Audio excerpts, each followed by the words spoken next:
Shabbat shalom. Thank you. Shabbat shalom. I'm going to push this because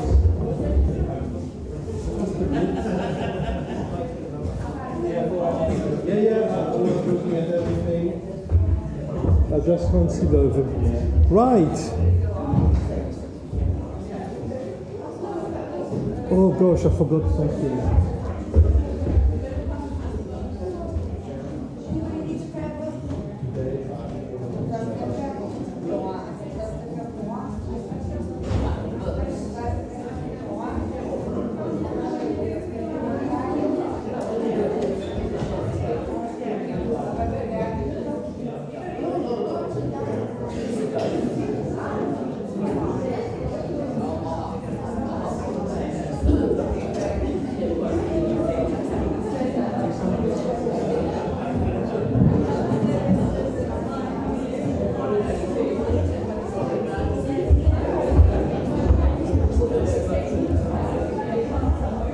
הנה מה טוב ומה נעים, שבת אחים גם יחד.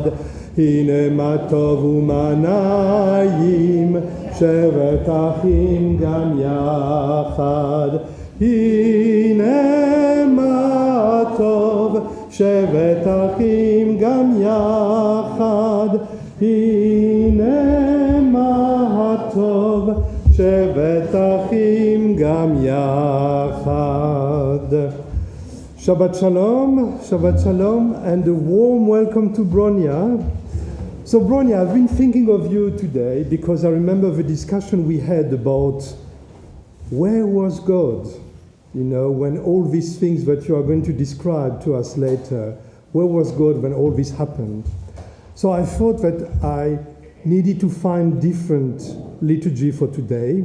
So I've found online some interesting prayers which hopefully may be a beginning of an answer for you. Where was God? I mean, the short or the long is nobody knows. I think that's probably the safe thing to say. But there's some way to approach this question in a slightly different way, which I hope will be for you food for thought. So we are going to start with an opening prayer by Martha Hurwitz, Modeh Ani, Modeh Ani. So some of them won't be in your prayer book. So Modeh Ani, René, means I give thanks? I give thanks, yes. Okay. Modeh Ani, the first whispered prayer of every morning, as I feel your gentle touch, return my soul to me. Modeh Ani, as I enter the sanctuary of a new day, with prayers and songs of gratitude, for breath, for joy, for human love. Modeh Ani, as I am surrounded by the messiness of life, dirty dishes, piles of laundry, toys scattered everywhere, evidence that I am fed and clothed and loved. Modeh Ani, for the moon that marks the passing months, the sun that gives it light, and for all the days of life you have granted me. Modeh Ani, may these words always be in my mouth. May they be the first prayer of every day and the last prayer before I sleep. When the hour comes to return my soul to you, may this be the last whispered prayer of my life. I am grateful, so very grateful. Modeh Ani. Thank you. We turn to page 120.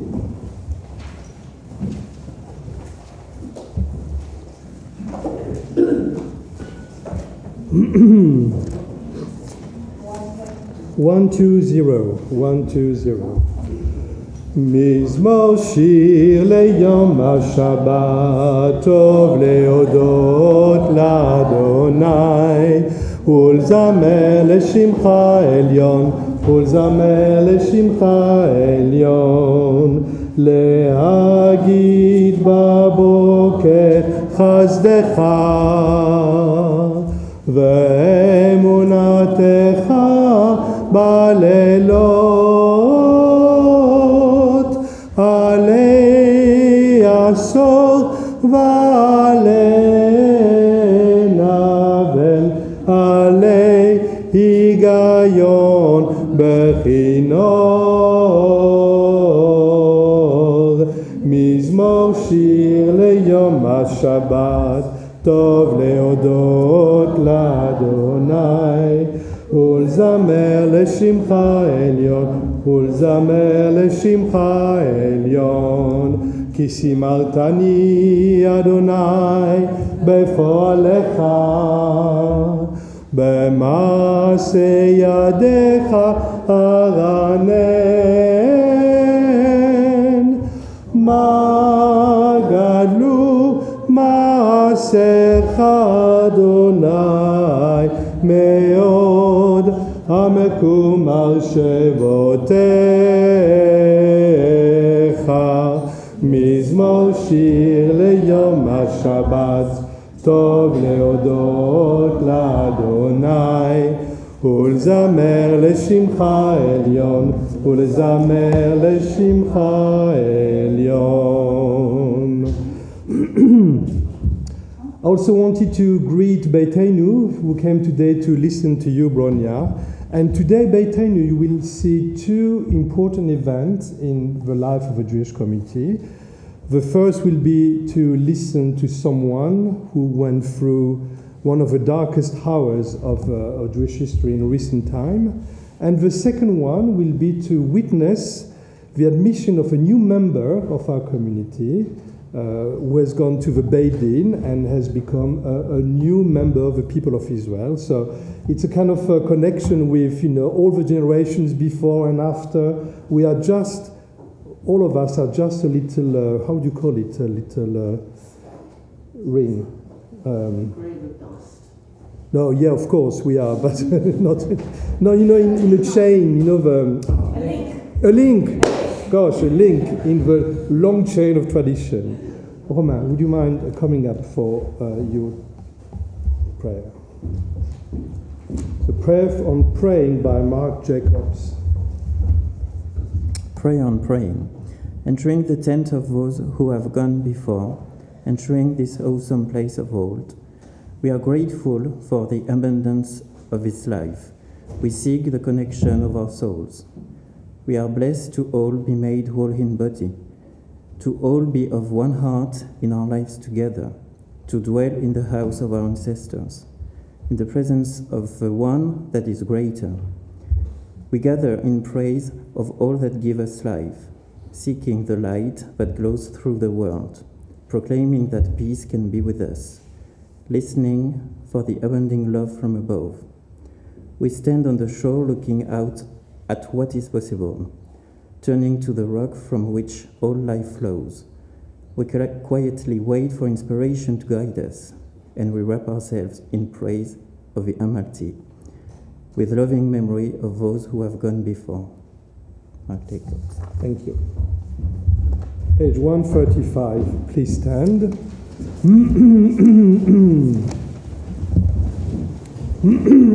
Gosh. השתבח שמך לעד מלכנו, ההל המלך הגדול והקדוש, בשמיים ובארץ. כי לך נא אדוני אלוהינו, ואלוהי אבותינו ואמותינו, שירו שבחה, הלל וזמרה, ברכות והודאות, מעתה ועד עולם. ברוך אתה אדוני הבוחר בשירי זמרה, ברכו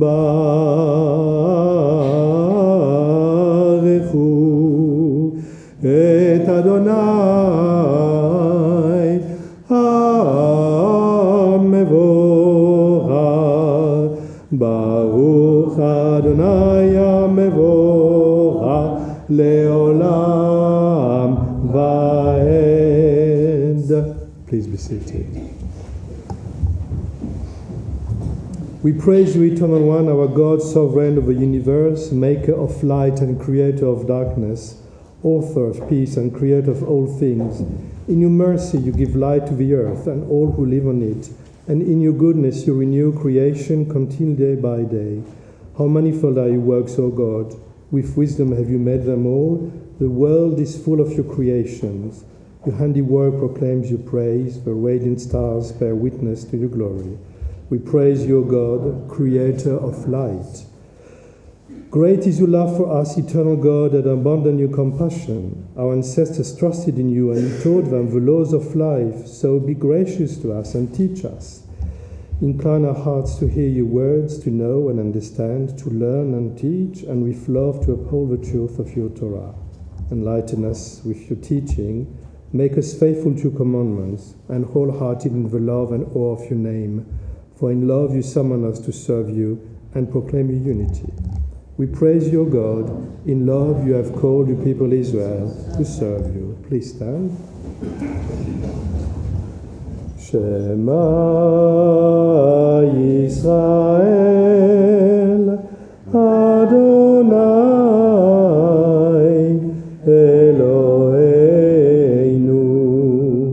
Adonai Adonai Echad Baruch Shem Kevod Shem Kevod Malchuto Leolam Leolam Vaed Ve'ahavta et Adonai Elohecha בכל לבבך ובכל נפשך ובכל מאודיך והיו האלה אשר אנוכי מצווך היום על לבבך ושננתם לבניך ודיברת בם בשבתך בביתך ובלכתך בדרך ובשורבך ובקומך וקשרתם לאות על ידיך והיו לטוטפות בין עיניך וכתבתם על מזוזות ביתך ובשעריך למען תזכרו ועשיתם את כל מצוותיי והייתם קדושים לאלוהיכם אני אדוני אלוהיכם אשר הוצאתי אתכם מארץ מצרים להיות לכם לאלוהים אני אדוני אלוהיכם. Please be seated. I don't know if you remember during COVID, during the services we held online during COVID, we would use this particular blessing of Ga'al Israel as a way to express our gratitude, what are we grateful for in this world, because during COVID it was pretty stressful and it hasn't really changed since. So we still live in a pretty stressful world, and I strongly believe that much of it is also how we take this, how we understand. Not the reality is the reality, but how we decide, how we choose to face that. And I think one of the very powerful tools we have is Hakarat Hatov, recognizing the good that is in our lives, even when everything seems so dark. So, what are you grateful for today? I'm going to start with Beitenu. Yes. It's my birthday party today. Sorry? It's my birthday party today. Oh, it's his birthday. Wow, yeah, of course. That's brilliant. You know what? Brilliant. It's all about celebrating life. Well done. Happy birthday. We're going to sing happy birthday to you later. I'm grateful that we get to hear from someone that not many people will get the chance to hear from this person. Yes, yeah. We're all grateful for Bronia to be here with us today and to share her life with us. Yeah, absolutely. Very good. Anyone else? Sorry? Yes. Oh, little blessings like that. I saw the Thames near where I live, the Thames going up and up and up. I thought, oh my God, when it's going to stop? And it stopped. Yes, Rebecca? I am grateful. No one's going to be surprised by this. I am grateful for the state of Israel Mm-hmm. and the amazing people that I've met this week, and you'll hear me talk about a lot. She's a kind of born again Zionist after a week in Israel. I was always a Zionist, but now I'm a Zionist. Anyone else? Yes? So mine's a really little thing, but magnolia trees. Everybody's magnolia trees are in bloom for about 3 weeks in the year. Yeah. Right now, it just makes you happy. Absolutely. Yes, yes, yes. That's so important, Sandra, to really, the small details in our life, because if we look always at the big picture, we are overwhelmed, because there's nothing we can really do. But looking at the little blessings we have in our lives, like trees, like a birthday party, like listening to someone, relationship and being together. Yes? I'm grateful for safe travels because my dad's coming home tomorrow. Oh. Okay, so it's more praying for safe travel than, yes, yeah. Where is he coming back from? Canada. He'll be all right. It's traveling by plane is probably the safest way to travel today, so don't lose your sleep over that, okay? It's just so good that we've managed to find out a way to get across countries without having to cross over dangerous seas during storms. Yeah. Amazing technology. Mm-hmm. Absolutely, yeah. Grateful for technology, yes, yeah, yes. I'm grateful for friends and community. Friends and community, yes, absolutely, yeah. Yes? I second Joe's point. I think it's a really wonderful opportunity to be able to hear from such a strong woman who's faced such adversity and still is here to talk about it. Yes, absolutely, yes.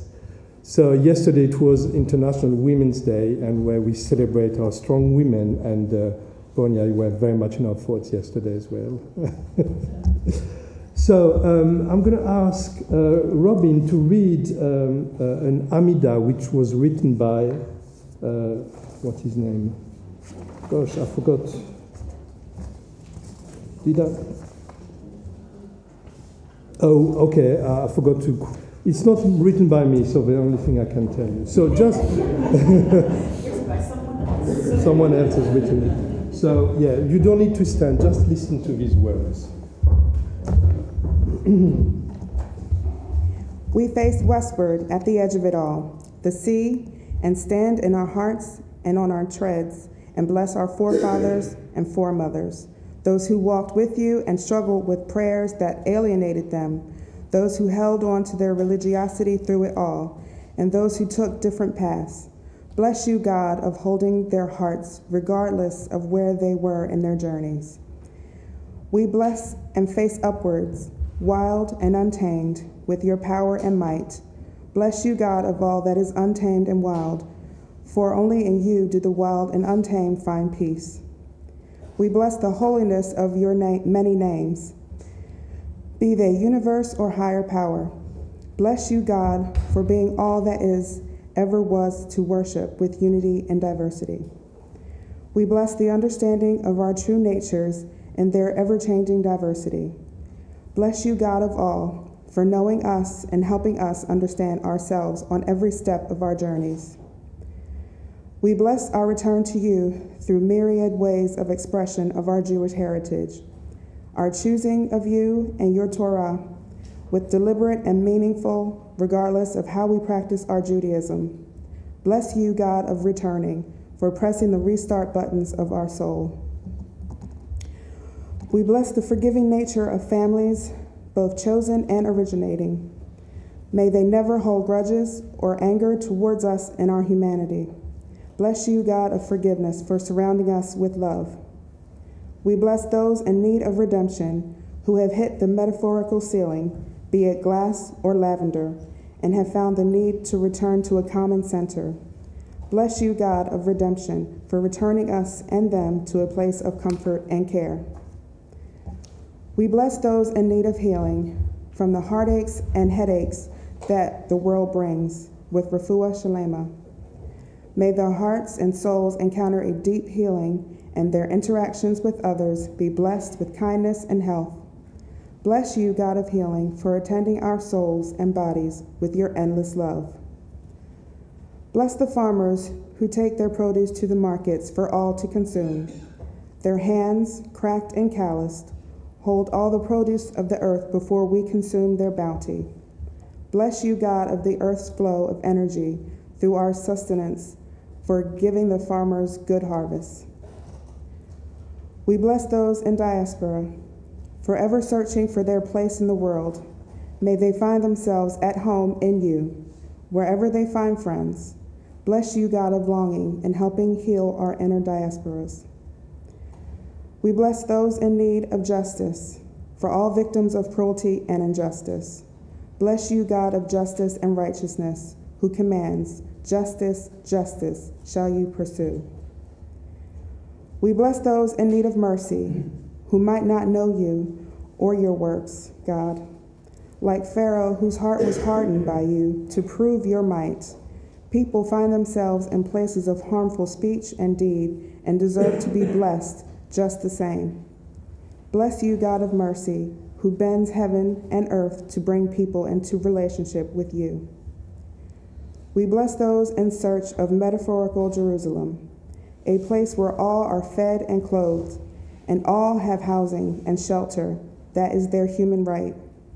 Bless you, God of rebuilding, who brings us to a place where our mercy and compassion outweigh our fear of others. We bless those in need of acceptance and not tolerance, as we all want to be fully seen for divine creatures that you made. Bless you, God, who accepts us and our prayers fully and unconditionally. And so our prayer and blessing is for peaceful wanderings, kindness, and compassion across the intersectional lines. May it be your will, God, to keep our tongues from lashing out in deceit and our anger, and may our words of our mouths and longings of our souls be acceptable to you, God of all. Thank you. Ose shalom bimromav, uyase shalom aleinu, ve'al kol Israel, ve'al kol yoshvei tevel. Yase shalom, shalom aleinu, ve'al kol Israel. Yase shalom, shalom aleinu. Yase shalom, shalom aleinu ve'al kol Israel. Yase shalom, shalom aleinu ve'al kol bnei Adam. So we turn now to page 481 for the Torah service. And I think, Romain, you've chosen two ark openers. So Dominic and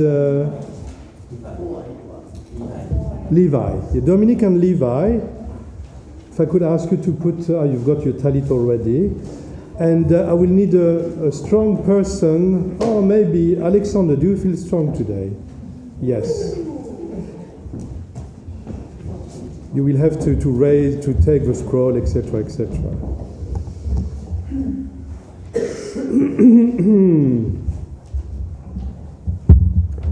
So in the meantime, I can see that Sarah Olson is there. Sarah, Shabbat Shalom. אין כמוך באלוהים אדוני ואין כמעשיך מלכותך מלכות כל עולמים וממשלתך בכל דור ודור אדוני מלך אדוני מלך אדוני ימלוך לעולם ועד אדוני עמו ייתן, Adonai יברך את עמו. Against the shoulders, don't sit yet. Yeah, it's a bit of workout, huh? Shema Israel, Adonai Eloheinu, Adonai Echad. Echad Eloheinu, Gadol Adonenu, Kadosh Shemo. גדלו לאדוני איתי ונרוממה שמו יחדיו. לך אדוני הגדולה והגבורה והתפארת והנצר והאור כי כל בשמיים ובארץ כי כל בשמיים ובארץ לך אדוני הממלכה והמתנשא לכל לראש.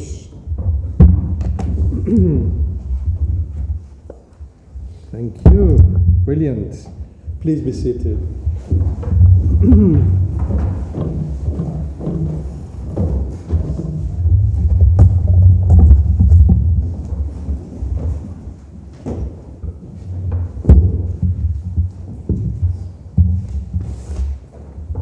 So, for those who want to follow this in a Chumash, it's Exodus chapter 35, verses 1 to 10, and it's Parashat Vayakel. The word is very interesting. Vayakel means to assemble. How do you call a Jewish community? Kehila. Huh? So that's exactly where this word comes from, Vayakel. Okay, so this is what the text says. Moses then convoked the whole Israelite community and said to them, "These are the things that God has commanded you to do. On 6 days work may be done, but on the 7th day you shall have a Sabbath of complete rest, holy to God. Whoever does any work on it shall be put to death." I mean, it's always kind of funny because it's always kind of, yeah, very spiritual, but if you don't do it, you'll be killed. Huh? "You shall kindle no fire throughout your settlements on the Sabbath day." Moses said further to the whole Israelite community, "This is what God has commanded. Take from among you gifts to God. Everyone whose heart is so moved shall bring them. Gift for God. Gold, silver, and copper, blue, purple, and crimson yarns, fine linen and goat's hair, tanned ram skins, dolphin skin, and acacia wood, all for the lighting, spices for your anointing oil, and for the aromatic incense, lapis lazuli and other stones for setting, for the ephod and the breastplate." So what is all this list is for? What is it for? Why do they ask that? Yeah? It's the construction of the tabernacle. The construction of a tabernacle, exactly. And there is a very interesting passage here. Take from among you gifts to God, Truma. We had the Parashat Truma some weeks ago where we had a volunteer Shabbat. It's the same word. It's something that we set apart from what we own and we give it to God, i.e. to the community. And this is, when you pay your membership dues, it's actually a truma, something that you take from your incomes and you give to the community. "Everyone whose heart is so moved shall bring them." So you are not forced. There's no coercion. You are not obliged to pay your membership dues. Your heart must be moved. I hope it's moved enough. That could be expensive. Yes,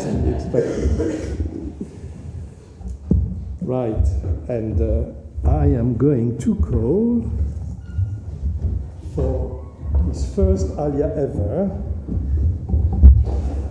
I've got it here if you want.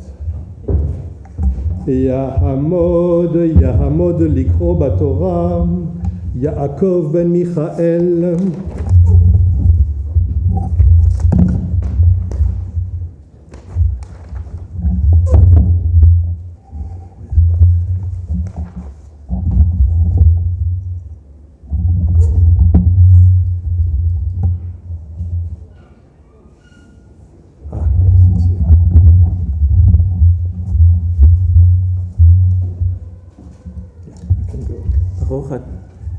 ברוך את אדוני המבורך. ברוך אדוני המבורך לעולם ועד. ברוך אדוני המבורך לעולם ועד. ברוך אתה אדוני אלוהינו מלך העולם, אשר בחבנו מכל עממים ונתן לנו את תורתו, ברוך אתה אדוני נוטע התורה. אמן. ויקל משה את כל הדת בני ישראל, ויאמר עליהם, אלה הדברים אשר ציווה אדוני לעשות אותם 6 ימים תעשה מלאכה, וביום השביעי יהיה לכם קודש, שבת שבתון לאדוני. כל העושה בו מלאכה יומת. ולא תעברו אש בכל משובותיהם ביום השבת. ויאמר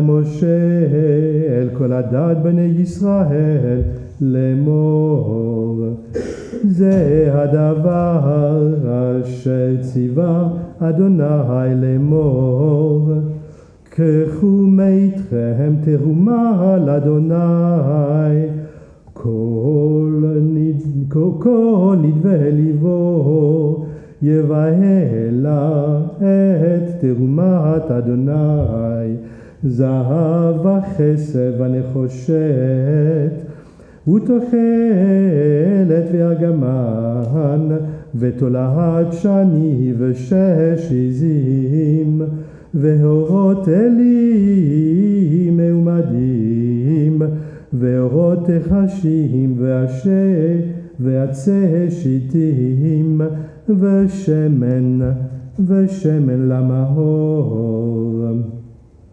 ובשמים לשמן sorry, I'm lost. Okay, I'm lost now. I need to change my glasses, dear.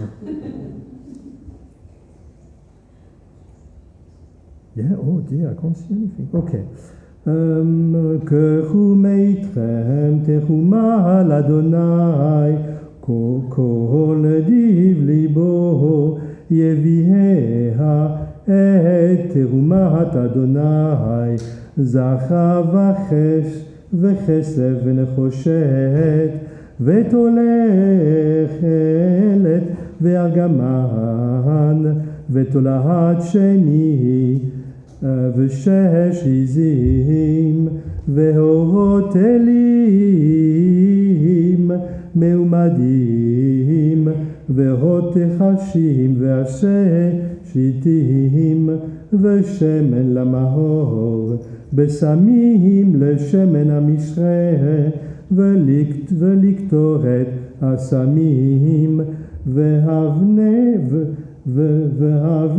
שוחד ואבני מילואים להפות ולחושך, וכל חכב לב בכם יביאו אותם ויבואו ויעשו את כל אשר ציווה אדוני.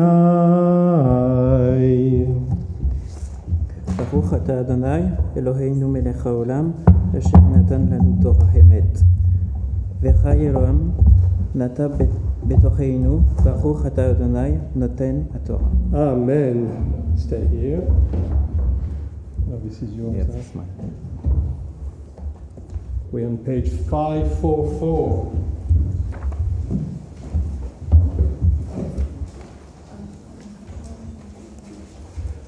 מי שברך אבותינו אברהם יצחק ויעקב ואמותינו שרה רבקה רחל ולאה, הוא יברר את יעקב בן מיכאל שעלה היום לכבוד המקום ולכבוד השבת. הקדוש ברוך הוא יברר אותו ואת כל משפחתו וישלח ברכה והצלחה בכל מעשה ידיה עם כל ישראל, אחיה ואחיותיה, ונאמר, Amen. May the one who blessed our ancestors Abraham, Isaac, and Jacob, bless Romain who has come up to the Torah in honor of God and of Sabbath, and on his first Aliyah ever. May the Holy One ever to be praised, bless him and his family, and prosper him in all that he undertakes together with all his brothers and sisters of the house of Israel. And let us say, Amen. So, how do you feel about the Agba'ah? Yeah? You remember how to do it? I'm going to show you. Please stand. You need to stay next to him just in case. So it's all in the knees. So in the knees, and you raise like that, okay? And remember, if you drop it, what happens? Yeah. Let's not go there. Yeah. וזאת התורה אשר שם משה לפני בני ישראל. You can go sit. על פי אדוני ביד משה. Right. Brilliant.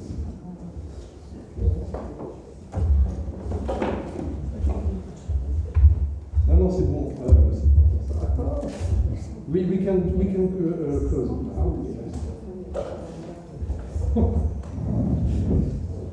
Let me do it. He's resisting. Don't resist the rabbi. Come on. He's like, no. I'm sure there's a metaphor there. Yeah. Yes.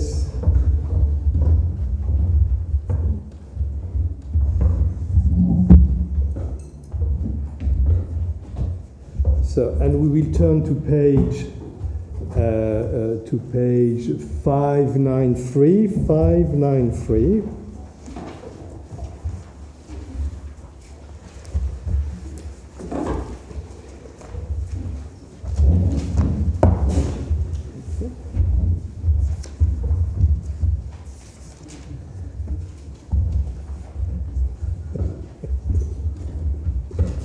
It's not over yet.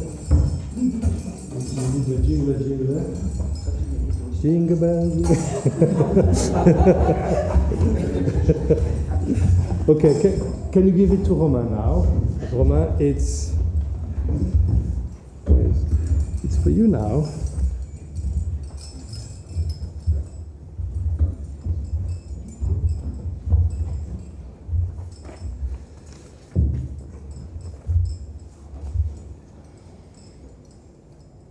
So in the book of Isaiah, we read, as were strangers who joined themselves to the Eternal One, who choose to serve the God of Israel in love, all who keep the Sabbath and do not profane it, and hold it fast to my covenant, I will bring them to my holy mountain and make them joyful in my house of prayer, for my house of prayer shall be called a house of prayer for all peoples. Baruch haba b'shem Adonai berachunem mi beit Adonai. Blessed be you who come in the name of God here in God's house. May you be blessed. I'm going to ask you questions, and what I usually say, it's not an open question. There's one proper answer, and if you don't answer properly, this is how it works, right? Do you sincerely affirm the Jewish faith? Yes. Do you, of your own free will, choose to enter the eternal covenant between the God of Israel and the house of Israel? Yes. Do you pledge your loyalty to the Jewish faith and the Jewish people in all circumstances? Yes. And remember, these circumstances today, Do you promise to the best of your ability to practice Judaism in your personal life and to participate actively in the life of the Jewish community? Yes. I don't know, have you got plans? Yeah. If you should be blessed with children, do you promise to raise them as Jews? Yes. Yes. Sorry, he said it publicly. No pressure.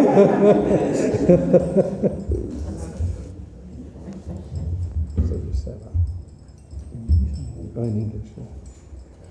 I solemnly declare before God that I will strive to carry out faithfully the duties and responsibilities which have now been placed upon me as a Jew. I pray for strength so to honor my commitment that I may bring credit to the Jewish people, blessing to humanity, and glory to God's name.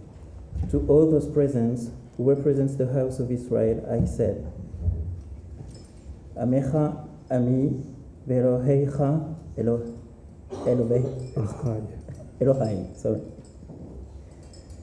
Shema Israel, Adonai Eloheinu, Adonai Echad.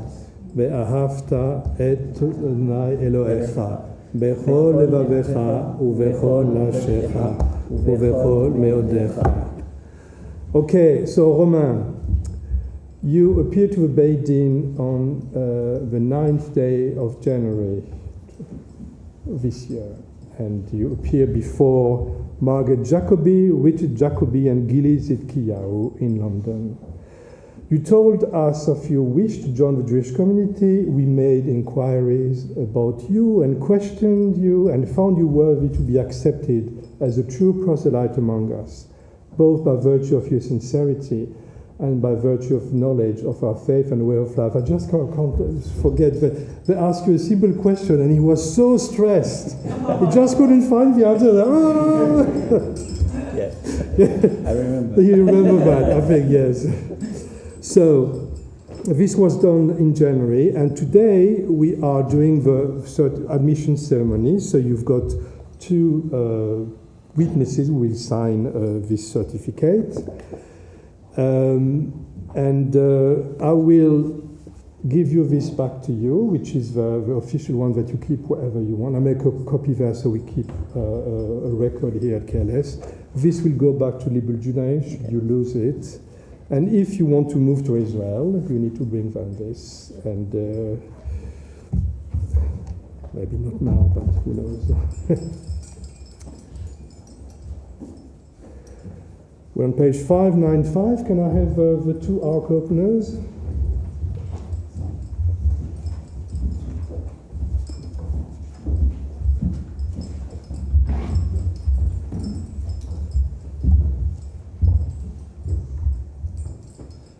כי לקח טוב נתתי לכם תורתי אל תעזובו עץ חיים היא למחזיקים בה ותומכיה מאושר דרכיה דרכי נועם בכל נתיבותיה שלום. May the one who blessed our ancestors Abraham, Isaac, and Jacob, Sarah, Rebecca, Rachel, and Leah, bless this our brother who has come to take refuge under the wings of Eternal One, and let her name in Israel be Yaakov ben Michael. Sorry? His name. What did I say? Did I say her name? Well, only because there's his and her. Yeah. And let his name be in Israel Yaakov ben Michael. I mean Ben. Yeah. Let's focus back. Yevarech Adonai v'shmerecha. May God bless you and keep you. Ya'er Adonai panav elecha v'chuneka. May God look kindly upon you and be gracious to you. Yisa Adonai panav elecha v'yasem lecha shalom. May God reach out to you tenderness and give you peace. And let us say, Amen. Mazel tov. Mazel tov. Please be seated. And now I will hand over the bima to Sandra and Bronia. You may wish chairs.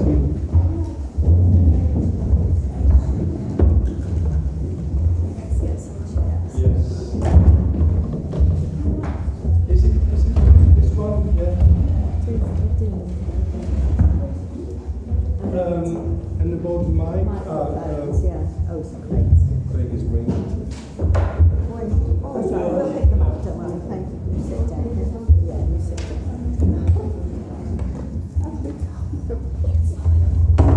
Yes, you don't need notes. You don't need any notes? I don't think so. I think you know it. Did you want, maybe she wants to keep it just in case. You know what, Bronia? Yeah. I'm going to put this table next to you.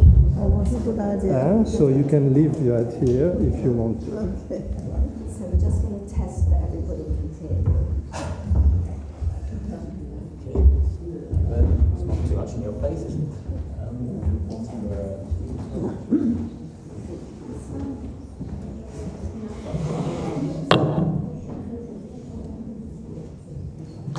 Is this one working now? Can we test this one? Do you need to test it? Yeah. Hello, everybody. Can you hear that at the back? Hello, everyone. Rebecca, can you hear that? Yeah. Yeah, right, okay. All right, I know you can hear me. So. Okay, so it's lovely to have Bronia here, and also welcome Bronia's friend Helen, who brought her this morning. And also, I'm just going to point out Alison over there, who painted the portrait of Bronia that's hanging up in the mosaic room. So that's nice. So, Bronia, Yeah. do you mind if I ask what year you were born? It was so long ago. 1927, I think. Is that possible? 1927. And could you tell everybody what country you were born in and a little bit about it? Right. Well, I was born in Prague, the capital city of what was then Czechoslovakia. My parents both were Polish. They'd decided to make a new life in the newly established democracy of Czechoslovakia. So we lived in Prague, and that's where I was born. And could you say a bit about your family, about your mum and dad and your brother? Yeah, well, so as I said, my parents, we lived in Prague. They started a film distributing business in a beautiful building on the main Wenceslas Square. And then I acquired a little brother. Because, well, actually, there had been a sister who died in the flu epidemic, and somebody put me up to nagging that I needed a brother or sister, by which time my mother was really getting on a bit, but I did acquire a brother in the end. He was born in 1933. He was 6 when I last saw him. Leo. And what did you like doing when you were a little girl? Oh gosh, well, we had a wonderful life because in the Christmas holidays, for example, we used to go into the mountains. Czechoslovakia borders are mountainous, so every winter there'd be wonderful skiing, so we spent Christmas skiing in the mountains, and in the summer we usually went to one of the spas, Marienbad, which is very famous, and my mother had all sorts of aches and pains, so we drank the mineral waters, which were full of good stuff for you. There was tea dances, there was wonderful entertainment, and, well, it was all great fun. So everything was good until... Everything was good. They built up their business, and we used to travel around the countryside visiting the various cinemas that were, well, things were quite different in those days. I'm sure a small private business couldn't survive now, lending out films to cinemas. But anyway, that's how it was. And yeah, I mean, I went to school, very, very nice, happy school. Funnily enough, there were only 2 of us Jewish girls in the entire class, but we never had a moment's unhappiness or nastiness. Everyone was very, very good to us. I never felt any anti-Semitism whatsoever. And then what year did things start to go wrong? Well, now in 1938, the Germans acquired the northern areas of Czechoslovakia, which were called the Sudetenland. It was an area that was mainly German-speaking. And what was very, very unfortunate was that although England and France had made a pact that they would go to the aid of Czechoslovakia if they were attacked, Hitler demanded that area, was mainly German-speaking, of Czechoslovakia. And unfortunately, Chamberlain, who was then Prime Minister, and Daladier, who was the French whatever president, went to meet up with Hitler and signed an agreement that he could take the northern areas of Bohemia. So in 1938, the Sudetenland was occupied by the Germans, which meant that they were inside the country. All the natural borders had been breached. They were actually in the country. And there was a flood of refugees to Prague. They're all Jewish people, of course, and anybody who had been perhaps politically active, speaking out against the Germans, was in great danger, so there was an influx of refugees to Prague. And then one morning, my father was shaving, had the radio on as usual, listening to the news. I was getting ready for school, and suddenly I heard an announcement. Attention, attention, at 6 o'clock this morning, German troops have crossed the border and are marching on Prague. All resistance is useless. The population is required to remain calm. Well, you can imagine what we as Jews felt like, because we had already heard all the news from Austria, how they had behaved, the Germans behaved towards the Jews when they occupied Austria. And so there they were, marching on Prague. And I didn't go to school, of course. We went around the corner to St. Wenceslas Square, which is a beautiful large square in the middle of Prague. Stood on the pavement with all the other masses of people and watched the Germans marching in. Well, as we knew by then what to expect, it was a horrifying experience. And from that moment on, everything changed. The first thing they did was change the traffic. In Czechoslovakia, like in England, we drove on the left. Overnight, the Germans changed that to the right. The Jewish bank, which was round the corner from where we lived, was turned into Gestapo headquarters. Well, we knew by then what the Gestapo were doing. They were the secret police, and they must have had torture chambers there in that house. And, of course, we were scared stiff.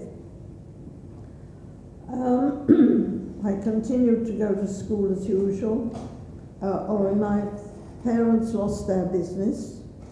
They had to hand it over to a non-Jewish person, an Aryan, without any compensation whatsoever. So at one stroke, all their livelihood went. And then one fine morning, I think it must have been end of May, I suddenly found myself packing. There was no discussion. Usually my parents discussed everything freely around the table. There'd be no talk about anything, but my mother packed a big suitcase.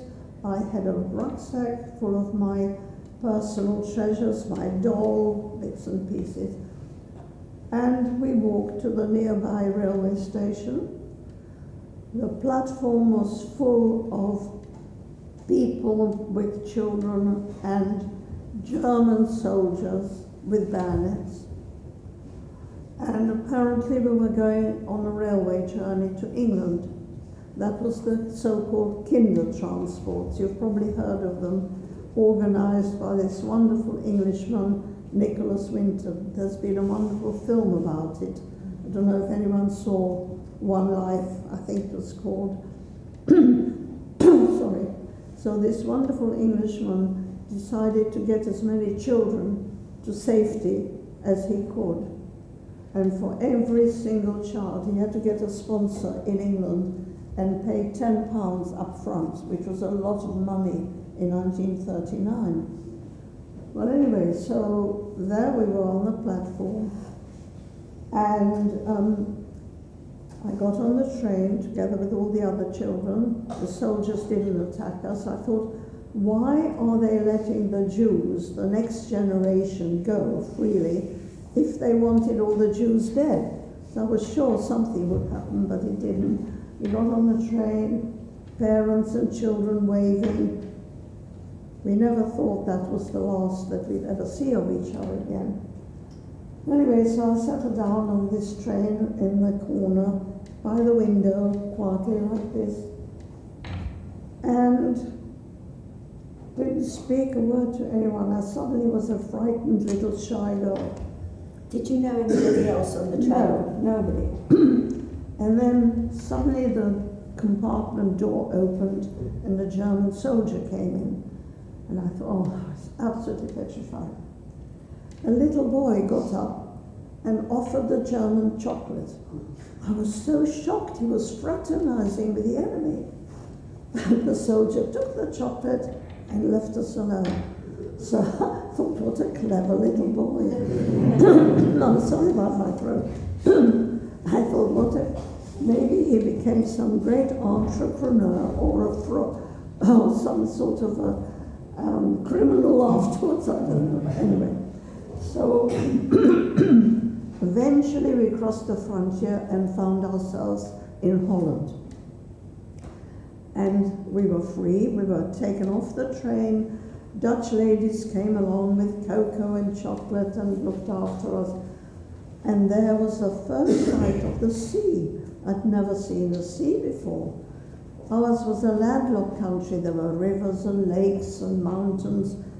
And suddenly there was a sea. This horrible fine sand was blowing in our faces. And then we were put on a train, on a boat, night crossing to Harwich in England.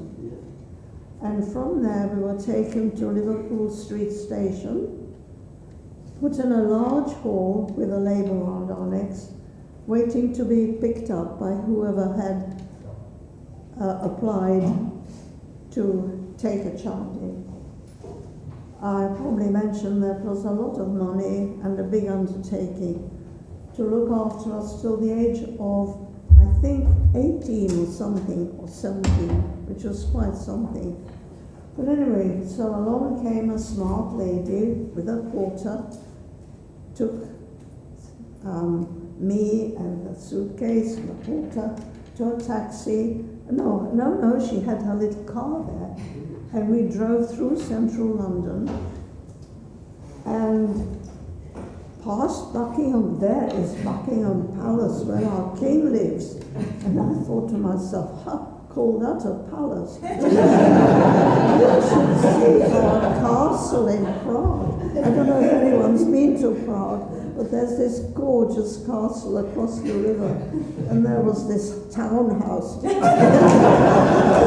was where our king lives. And all these double-decker red buses and our little car. Anyway, we arrived in Hampstead where this posh, very wealthy auntie lived. Her 3 daughters were there to meet me. I didn't know a word of English, but luckily I knew some German because we just started German as a foreign language, as the first foreign language. Though I hated the Germans, at least luckily I had a language in which I could communicate, because that family had originally come from Germany, but my uncle, he was a cousin of my mother's, but I called him uncle, had the foresight to leave Germany the minute Hitler made that speech. In 1933, Hitler made that famous speech in the Reichstag, and my uncle rang his wife and said, start packing, we're leaving. So he managed to get to England with all his money, all his silver and precious possessions, all save 3 children. And so I came to live with them. So you were taken in by some relations, but most of the children on the train went to complete strangers, but they were strangers too. Yeah, I mean, there were, for example, the Quakers took children, Sainsbury family took children. There was a lot of goodwill and charity. But I was lucky I went to so-called relatives. The man and my mother were cousins. But they lived in a much more posh style, very wealthy. My parents both worked, you know. It was I didn't know a word of English. It was a totally alien kind of household for me. In the meantime, then, we were sent to a children's camp while the parents went to a posh hotel for the summer. I watched the children going to school every day, my 3 cousins, in school uniform. My goodness me. I was so taken by that because back home we wore what the hell we wanted. So there was tremendous competition. You know, why do I have to wear woolen stockings when so-and-so's wearing silk ones? But I really admired that school uniform. But anyway, in the meantime, my parents had to build a business to a non-Jewish person area. They had to move out of their nice apartment. They had no income. Things were beginning to become absolutely terrible. And then war was declared in September, and I lost all communication with my parents. There was always hope that they managed to get out, but when war was declared, all frontiers closed, and that was it. So they never managed to get out. And were they planning to take you to America? Yes.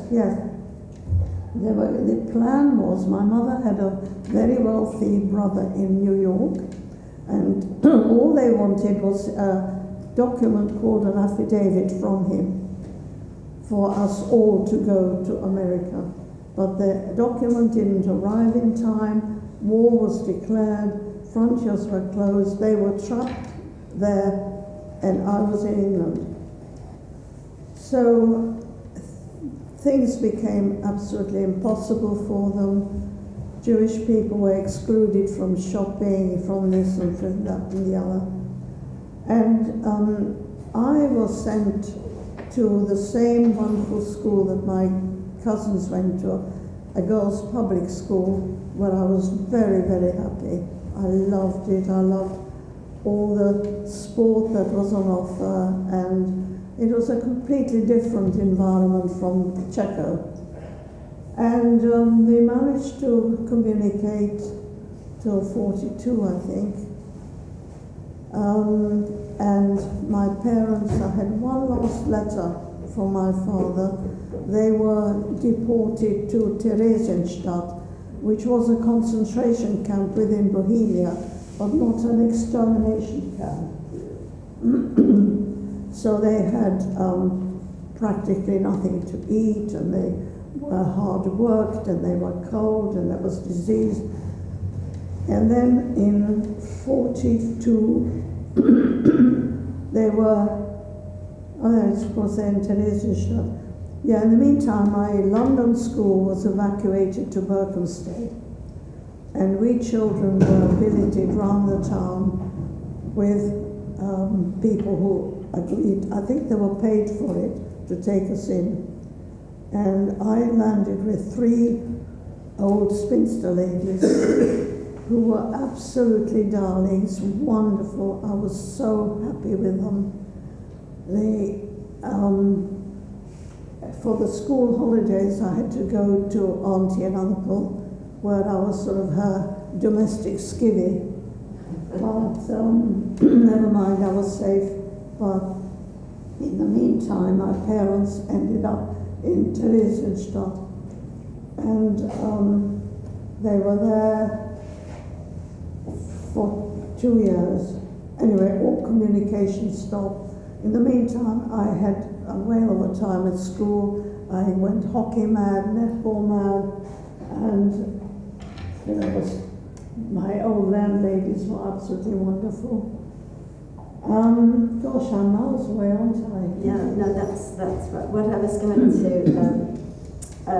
ask you was, when did you find out what had happened to your parents? Yes, well, I had always lived in hope of us being reunited.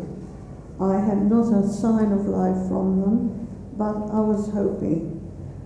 And then one morning, I was getting ready for school. I received a communication telling me that on such and such a date they'd been transported to Theresienstadt, and then with convoy number so and so, the Germans kept records of everything, even the people they were going to murder. It's unbelievable.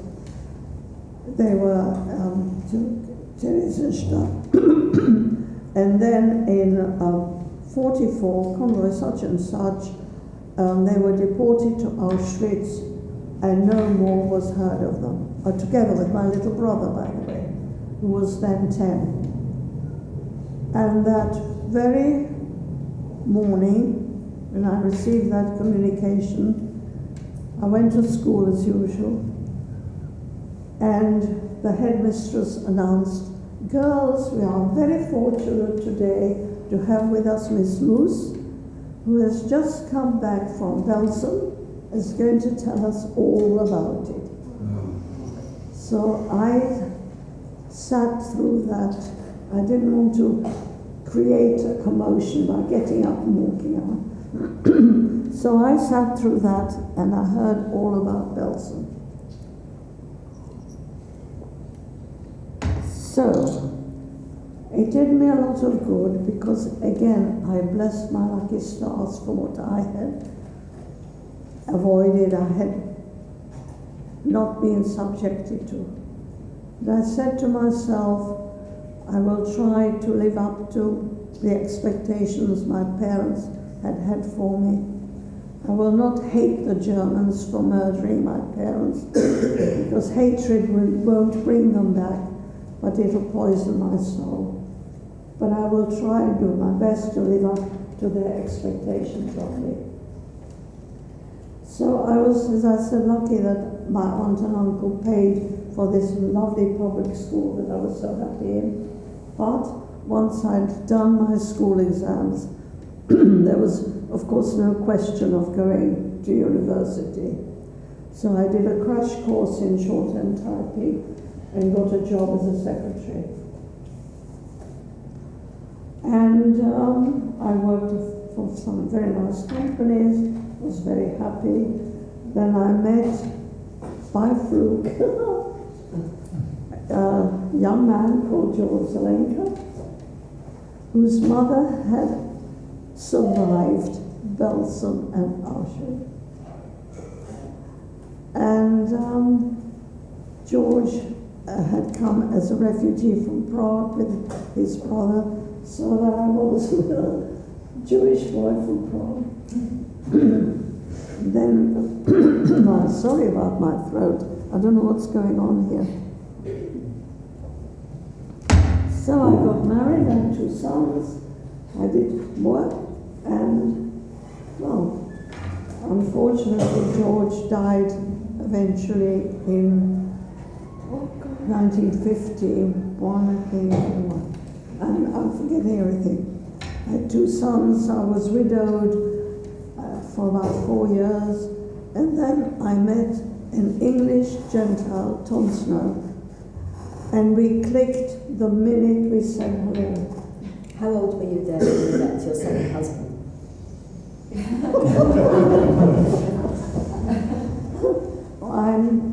He was 60-something, so I must be in 59 or something.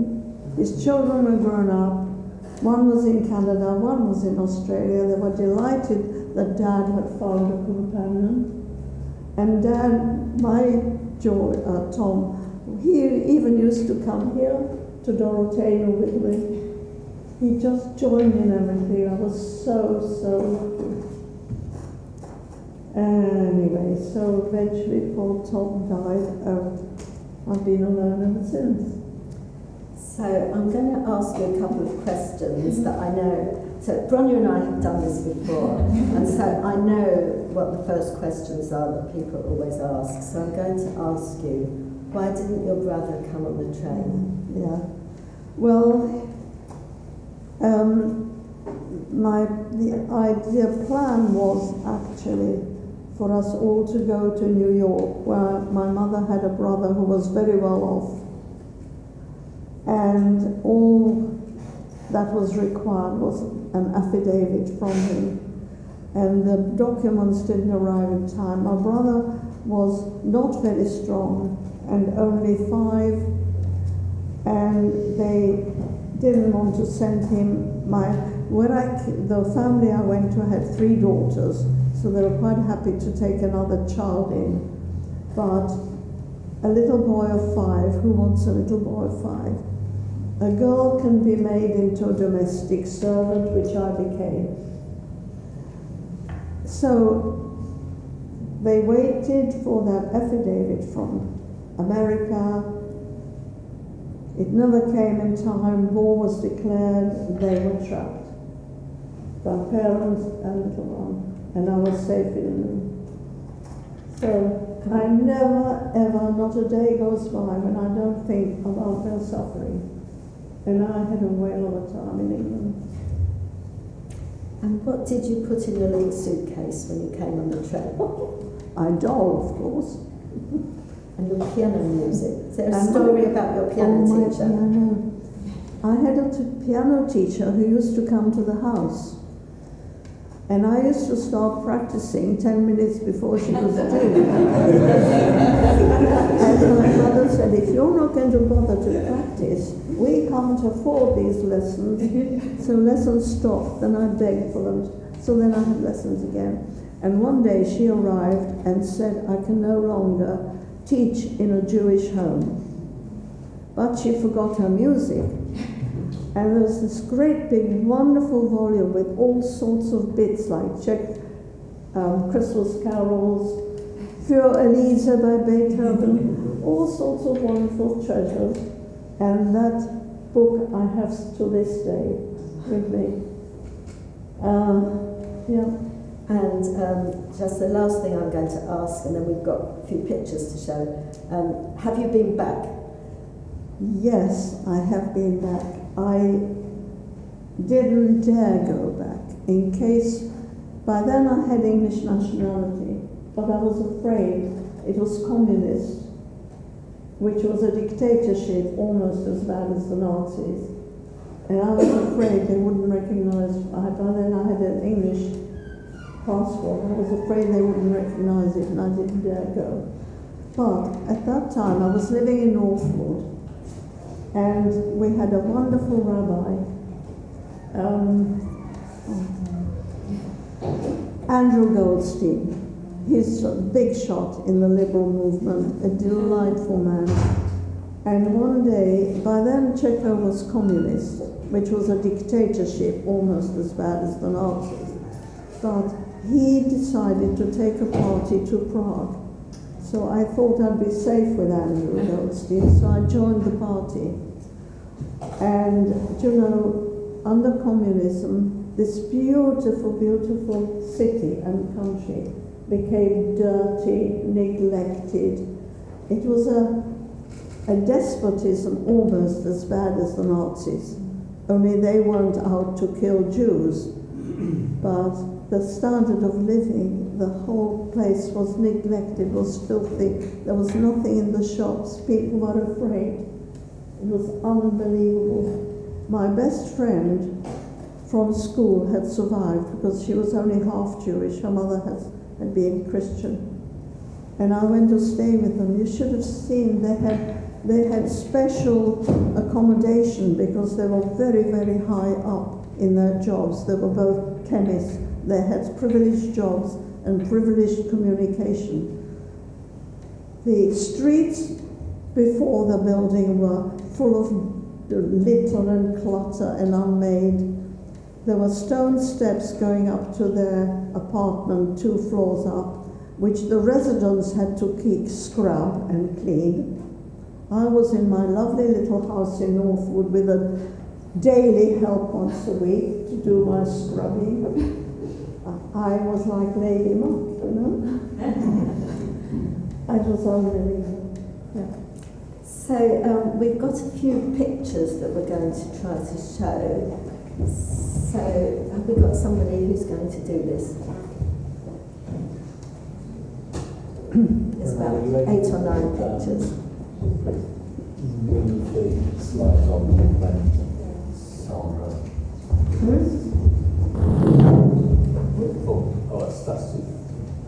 That's right. So the first one is where you can see Czechoslovakia on the map of Europe.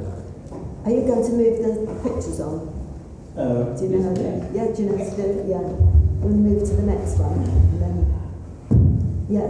So, Ron, you know what these pictures look like, but can you just... Well, I can't see them from here, so I think I'll have to go nearer there. There you go, that's fine.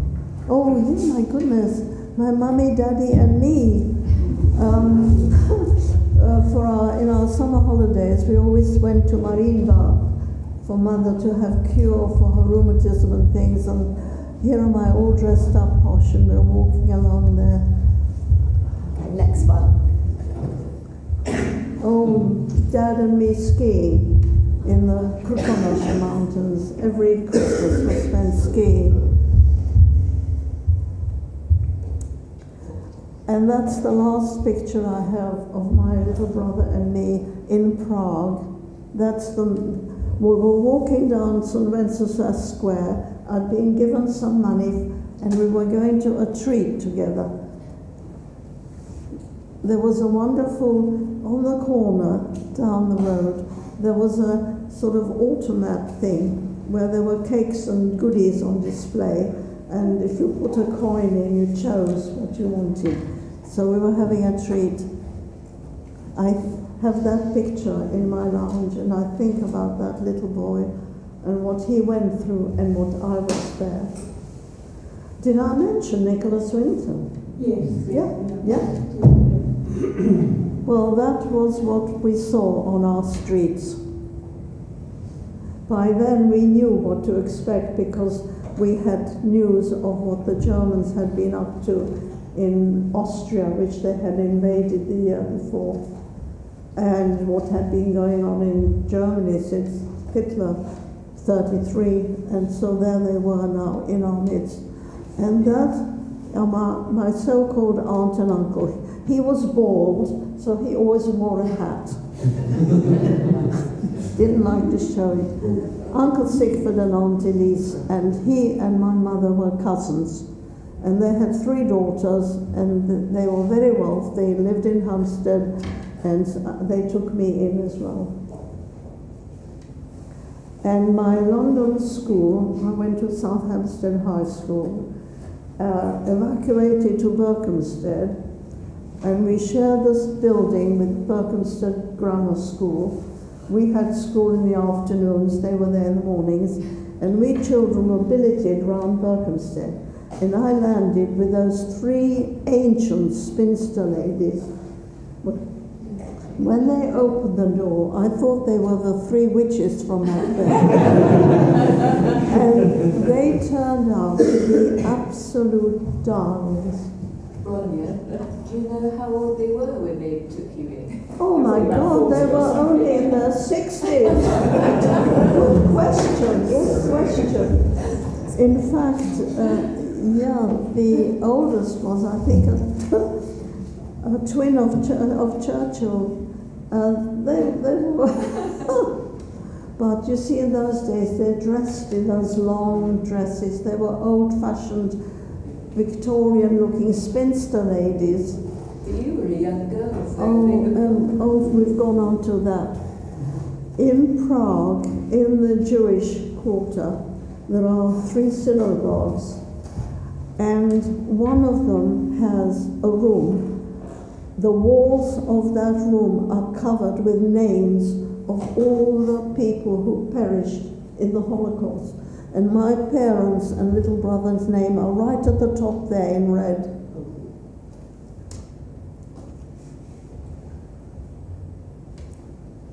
Oh, right, yes. Now, there was a special occasion, I think it was an anniversary of the Kindertransport, when on Prague main railway station, that statue was put up to Nicholas Winton, showing 2 children and a suitcase. He's got a little boy on his shoulders. and there was a 70th anniversary, a big do in Prague, and my older son and his wife came to it, and there they are with me at that statue on that railway station. That's it. That's No, that's it really.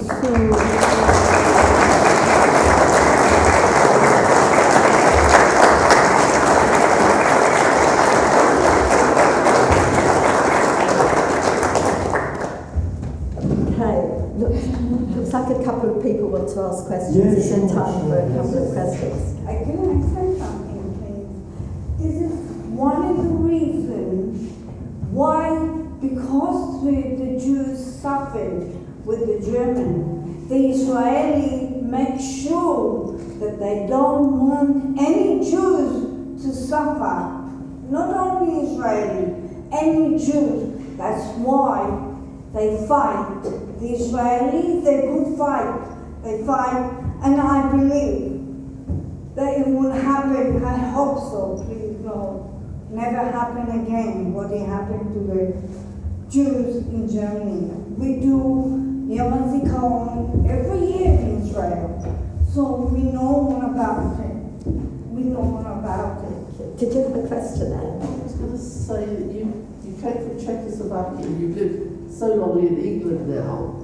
Do you feel English, or do you, and especially as Czechoslovakia was split, now they even call themselves a different country now? Yeah, well, I did become a very, very patriotic Brit, but life in pre-war Czechoslovakia was wonderful because it was a democracy like here. Yes. We had the founding president, Masaryk, was a professor of philosophy. You know, in a lot of countries, some military person will become head of state.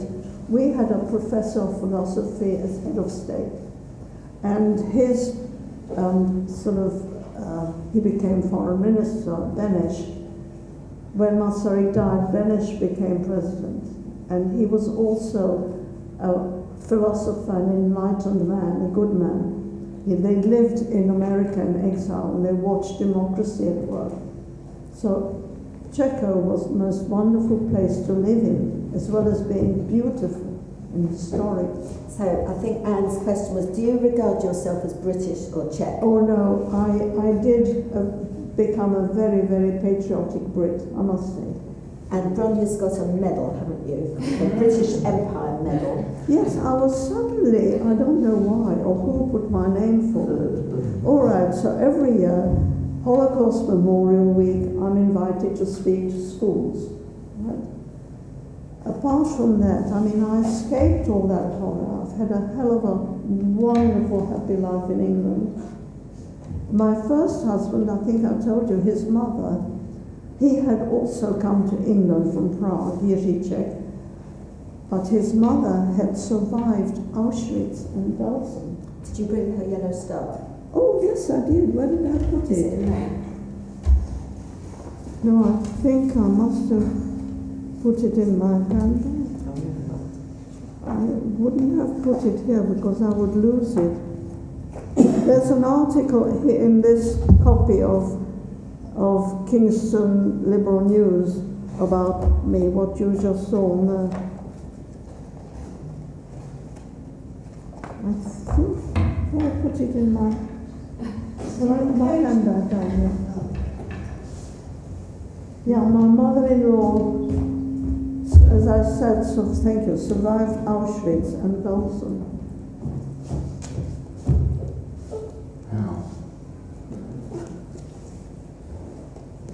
Oh, sorry, folks, to be so. Oh, there we are.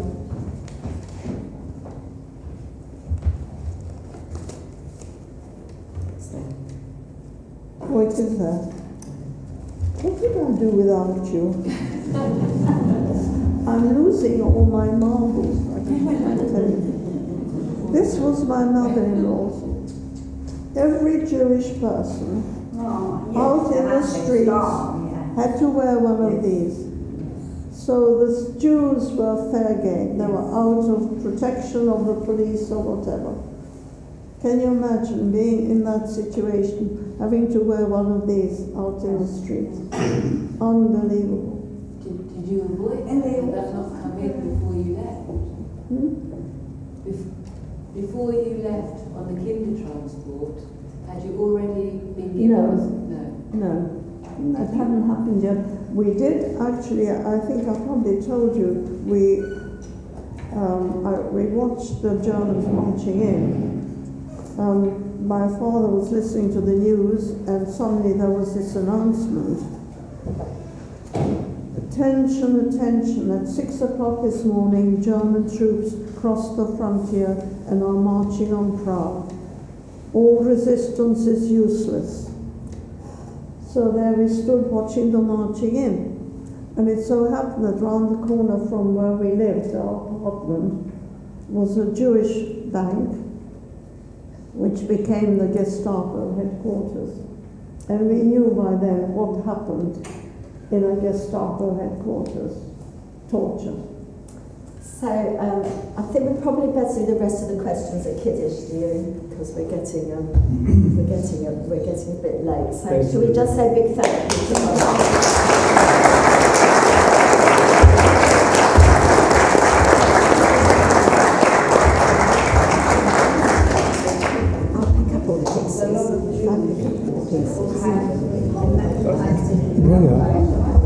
Is it not difficult sometimes to revisit this all the time when you talk to people? Is it difficult to revisit these moments of your life? I don't know why I'm in such a state, because I put it behind me. I had a very happy life in England. I don't know why I'm shaking like that, but it's just happened. It's a trauma. It's a trauma. Huh? Yeah. And we thank you. I mentioned Andrew Goldstein. He took a party to France. So I went with him. Yes. He's a wonderful. He's a wonderful guy. Because I used to live in Northwood, so he was my rabbi. He was your rabbi. Oh, lovely. Yes. Lovely. Okay, let's go in the Kiddush room and we... Sorry? Yes, please. Yes. Just before we go into Kiddush, sorry, very, very quickly, because we've got such a great audience today, I'll just wait till Bronia cuts down. I'm taking advantage because I've got people to listen here.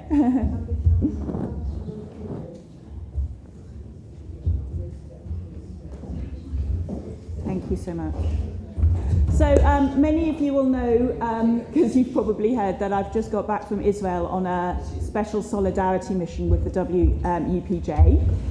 When I told my family I was going, my son-in-law asked me whether or not I was going to come back as a rabbi. My mother asked me whether or not I was going to join the IDF. I'm very pleased to say that neither of those things are going to happen. One thing I have come back with, though, is a lot of Israeli chutzpah. And I'm going to use that today just to let everyone know that the AGM is coming up in May, so that's 2 months on May the 12th, almost exactly 2 months. And as you know, at the AGM we have to elect council members to serve for KLS. And I just wanted to put in a really big request for everyone sitting here to really think about whether or not they would be willing to put themselves forward to serve. I have already a candidate. This community... Alexander. Yeah. Fantastic. This community does not run itself. There's a huge amount of work that goes on behind the scenes, but being one of the people who does that, I can tell you it is really rewarding to serve the community. I've got so much out of it over the last few years. I can't even tell you. But we do need more people. Doesn't necessarily mean serving on council. It could just be coming forward and volunteering in another capacity. But we can't do it all on our own. We do need more people. We really do need some more people to come forward. But you will get back what you put in. I can promise you that. So if you are interested in finding out more, just having a bit of a chat about what it involves, what you could offer us, what the actual commitment would be, then please come and have a chat with me or Craig or any of the other council members. But yeah, so May the 12th is the AGM, and we'll be looking for more people to join us, so please come forward. Toda rabba, thank you. So you wanted to say something as well? Yes. Right, on the 23rd of April, there will be a second night community Seder for Pesach. The name says it all, community Seder. We need to have people to help. There will be a Zoom meeting this coming Tuesday at 8 p.m. The link is in the bulletin. Please come to that meeting if you can to volunteer to help. We need people to serve, we need people to lay the tables, sort out the room here, and so on. Okay? Thank you. And there was one last announcement about Purim that Robin wanted to... just to remind you that we have a sign up. Just sign up for Purim's sake, okay? I didn't say. Okay. Just one real. sorry. Leo very happily told us it's his 8th birthday in 2 days, which is really lovely. There are some very lovely looking cakes in the J-Hall for Kiddush. Normally I'd say children come last and the adults go first, but can I just ask that all the children get to have a cake? Yes, of course. Happy birthday to you. Happy birthday to you. Happy birthday, dear Leo. Happy birthday to you. Okay, let's go now in the energy hall.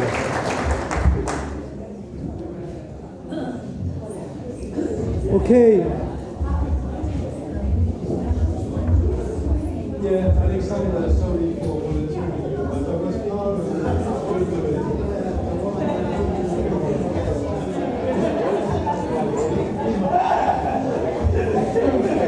Wow, listen, my people. It's time to sign, yes.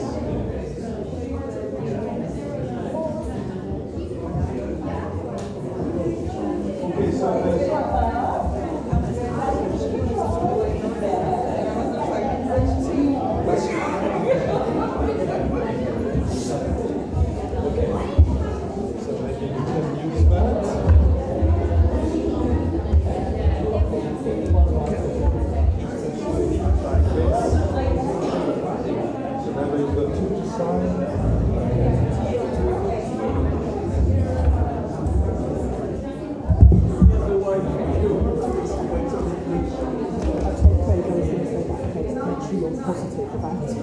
Yes,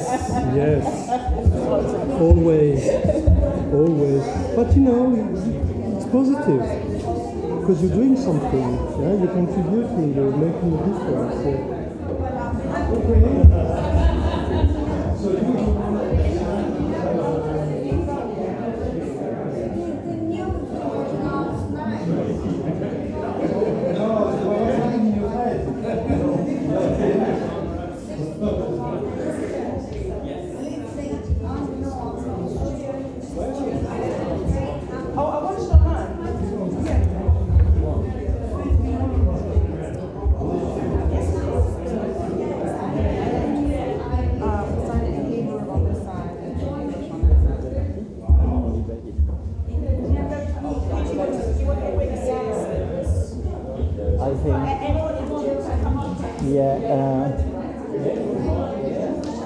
Where's Dominic?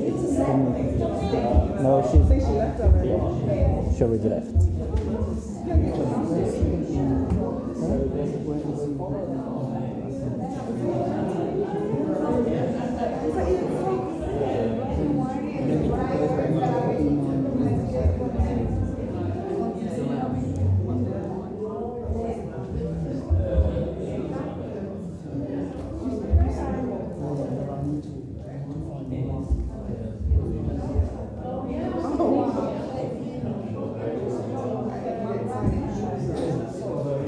Let's take a picture. Right, line up, smile. Do you want to speak to you on your way as well? Yeah.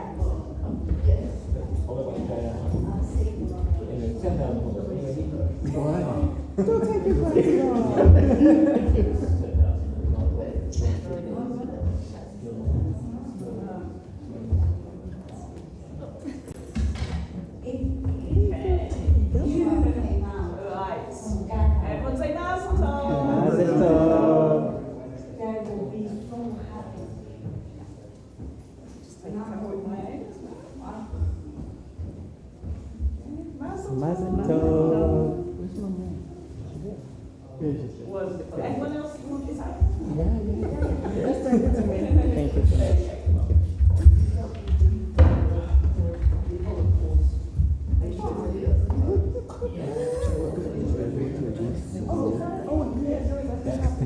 il a les brunes comme ça, que lui, il a fait et là, il comprend. C'est pour ça que des fois, il est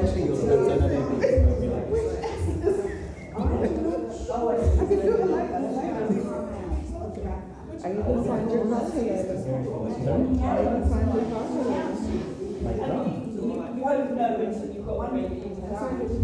Yeah, with Rabbi René. What's my name? That's the age. That's the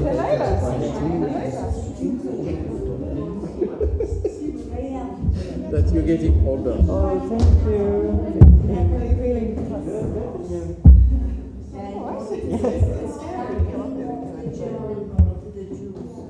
Yeah, you've done yours a few weeks ago. Yeah, that's the whole house done, isn't it? I was there with that guy. Congrats. Thank you. Yeah. April. 4 weeks. 4 weeks. He shut down. He was to the hospital. He got pregnant.